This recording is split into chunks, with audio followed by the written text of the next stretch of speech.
जोंनि बे मुराफारा गामिनि गावबुरा हिसाबै आं दिनै बे मोदाय बाथौ सिबियारि जानाखि बावहाय खारबोनानै जोंनि मुराफाराया बबे समनिफ्राय जों बाथौ सिबिनानै जाबोदों बेनि पक्षे दिनै आं फोरमायथि हरनो लुबैदों। दा माने जोंनि बे मुराफारा गामिया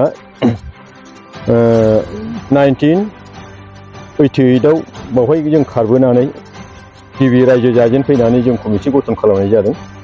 बेनिफ्राय 2012मोन नामा, 12आव जों मोदायखौ होग्रोनाय जादों। माने ओरैनो माबा फुजा गारजाखौ होनानै जों माबा फुजा होनानै जानाय जादों। दा बेनिफ्राय 2014निफ्राय जों माने खेराइ फोरबो खुंनाय जादों। दिनैसिम जों बोसोरथाम बाद खालामनानै बोसोरथामखौ खुंबाय थायो आरो दिनैसिमबो बिदिनो खुंगासिनो दङ। आरो जों खेराइ फोरबो खुंनानै मा उन्नति जादों मा उन्नति जायाखै बेनि पक्षे जों एसे डेभेलप फैनाय बादि जों मोनदों। दा खेराइ फोरबो खुंनानै जों न'खराव जोंनि मुराफारा गामिया जानो गैयै गोजा, सोरबा ना लायनानै खामला मुजिरा मावनानै जाग्रा गोजा जोंनि गामिया। दा सोरबा न'से न'नैसोल' खुनुरुखुम एसे हाल आबाद मावनानै जालाबायो। बिनि गेजेराव जों माने दा गहरमुरि 3000 खरि खांनानैब्लाबो एखमबा बोसोराव बिनि बांसिनबो खांनानै जों बे खेराइ फोरबोखौ खुंनाय जाबोदों सिगां बोसोराव।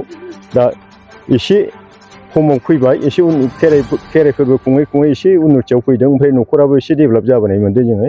ओमफ्राय गामियाव माबादि जाथाय जादों माबादि मादों, दा बे जाथाय जानायफोरखौ सोर रुंसारि जानानै थांदों माबादि जानानै थांदों बेखौबो जोंहा खेराइ फोरबो खुंनानै जों मोनदांबोनाय जादों। बेनिफ्राय जों उन्नतिखौ मोनदों आरो गामियाबो एसे डेभेलपनिफ्राय डेभेलपसिन जाबोनो हमदों। दा ओंखायनो जों खेराइ फोरबो खुंनायखौ जों माने जेबो सानाखै, माने जों उन्नतियाव फैदों होननानै जों डेभेलप जादों होननानै जों सानगासिनो दङ आरो। दा बेनिखायनो जों दा देग्लाय जों 80 बार जाबाय खेराइ फोरबो खुंनाया। दा माने फैगौ बोसोराव जों खेबसे खुंबावनांगौ दङ। दा बेनिफ्राय 9थि जागोन। ओमफ्राय 9थि माबा जायोबा माने जोंनि बे देग्लाय बोसोराव ओमफ्राय थांनाय बोसोरनिफ्राय जों माने दैयाव लोखि लायनायबो जाबावदों। बे दैयाव लोखि लायनाया दिनै बोसोरनै जाबाय। दा देग्लायजों बोसोरनै जायो। फैगौ बोसोराव बोसोरथाम जाबाय नामा, देग्लायजों बोसोरथाम जाबाय। दा खालमासि माने दै लायनांगौ माबा लोखि लायनांगौ गैला, एसे स्ल'यै जाबाय।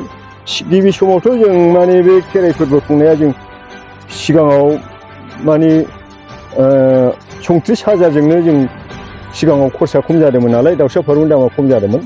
दा 34,000जों जों एसे खेराइ फोरबोखौ खुंनो हानाय जादोंमोन। दा एसे दाउसा फारौनि दामा राबाय।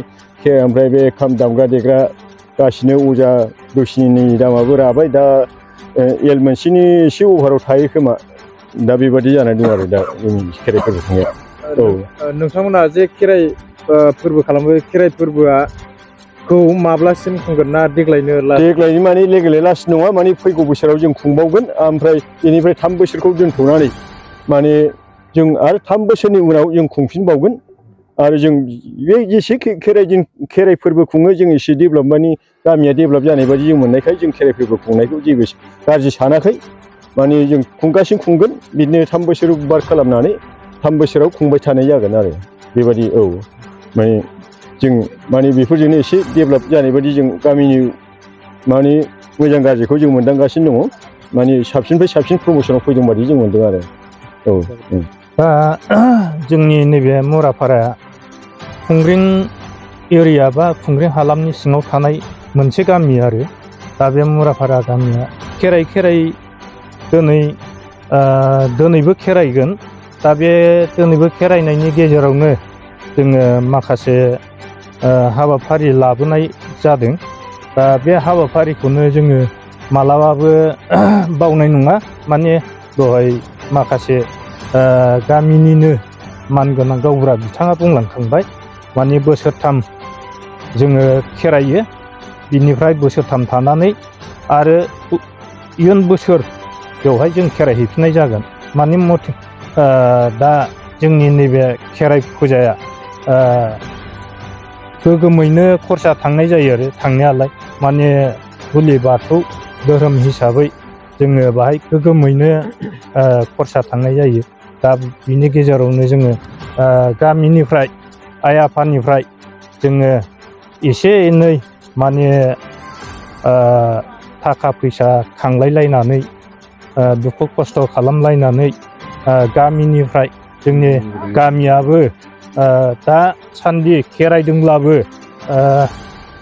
20 घहर बा 20 घहर बेखिनिजोंनो जोङो खेराइ फोरबोखौ फालिबाय थायो।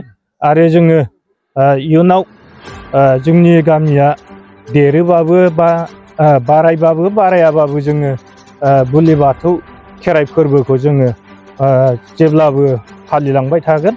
दा बे फालिनायजों लोगोसेनो जोङो माखासेखिनि गावनि बर' हारि गोदो गोदायनिफ्रायनो फालिबोखानाय बे धोरोमखौ जों मालाबाबो नागारनाय नङा, जों बेखौ आसा थियो आरो। गोबां बाथौ धोरोम गामिफ्रा माने खेराइ बेबायदि फालिनायखौ नुनो मोना, नाथाय नोंथांमोना जे फालिदों, फालिनायनि गुबै उद्देश्यआ मा? फालिनायनि गुबै उद्देश्यआथ' बेनो, मोजाङानो जादों। सोंनायखौ आं मोजां मोनदों। माने बाहाय माखासे गोबां मिनिं थायो। बे मिनिंआनो जाहैबाय जाहा न'खराव सोरनिबा न'खरनिखौनो बुंनानै बुजायनो हायो।